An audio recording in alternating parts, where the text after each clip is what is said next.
觉得带人很麻烦，但一段时间呢，他整个人完全停下来。他做的这一行很多年，一直都这种个人也可以做得很好的人，自由赚钱没人管，他很享受这种状态。每一次有人想加入他，他都会直接拒绝。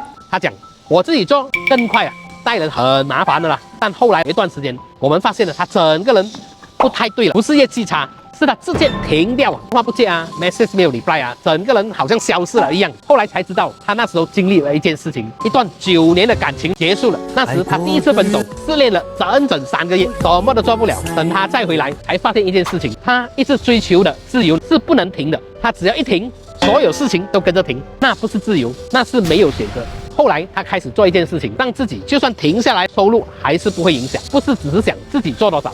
而现在开始看呢，有没有事情在他不在的时候也可以发生？如果你已经自己赚钱了，但开始觉得不能停，很累，留言 upgrade， 我跟你讲下一步应该怎样走。